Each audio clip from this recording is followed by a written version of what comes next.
We are going to release the QL. So we're going to do unilateral QL, so one side at a time. Depending on what your NKT practitioner tells you, you may only be releasing one side.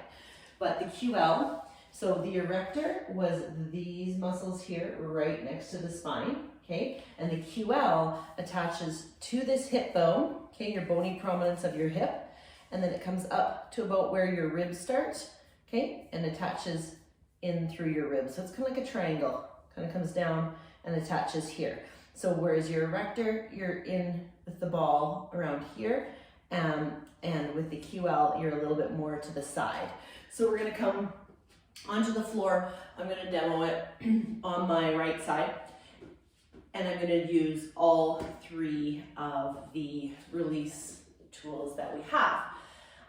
Then you can pair that up with a nice stretch after, but you won't get much of a release unless you're actually putting some compression on it and or lengthening those fibers in some way, shape, or form, okay? So we're gonna take the gorgeous ball, okay, and we're gonna place it. It's nicer to have on bare skin because then it actually gets into the fiber. That's why I wear what I wear.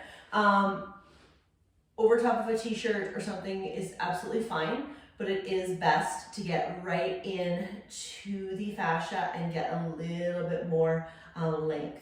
So you're gonna hang out on the gorgeous ball on your side, making sure everything else is relaxed, and you're just going to do a deep breath in through your nose, almost as if you're pushing the QL or your sides, your obliques into the gorgeous ball, and then you're gonna exhale, relax.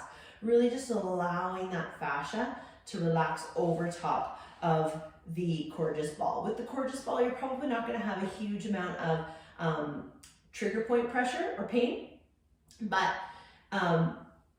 you are going to be able to get a nice fascial release if you lay over top, and then the more it relaxes, the more you can actually lay right over top and get that stretch and lengthening. So you can also contract, press the QL, right? So you're pressing that muscle into the fascial ball, inhaling through the nose, and then exhaling, letting it lengthening out to the floor, reaching that bottom leg out. You can even reach this arm up if you want, but I like to hold it here and just think more of my ribs pulling away from my hip bone to get a little bit more lengthening in through there. So that's with the fascial ball.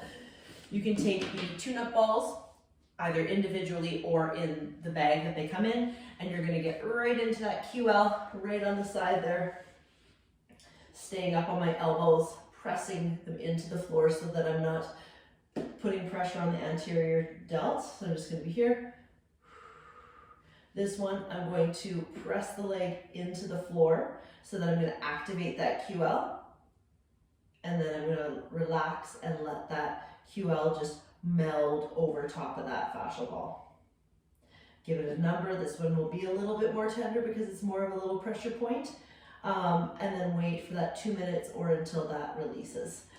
If you have a foam roller, also a great way to do it, coming on the elbow, finding that QL, so start at that hip bone and then just off that hip bone, you'll find your QL. You don't want to be on the spine or on your ribs, so just in between that area. You're gonna press that foot down into the floor, or you can go a little bit more onto your side, brace yourself, hold yourself up here, and you can stretch over top, reaching your arm away. Pushing your elbow into the floor and then reaching away. So you're always inhaling through the nose as you contract that muscle, and then exhaling, reaching away. Again, 2 minutes or until you feel that significant number drop from the number of 1 to 10 you gave that trigger point when you got on it. Rolling off it, you don't want to contract that muscle, so you want to actually roll off of that trigger point or off the QL, and then use your arms and the other side of your body to come up. We don't want to actually activate that muscle again because we've just released it. So take a few seconds after that and just breathe before getting off the floor and or doing another one of your releases that you might have in your NKT protocol.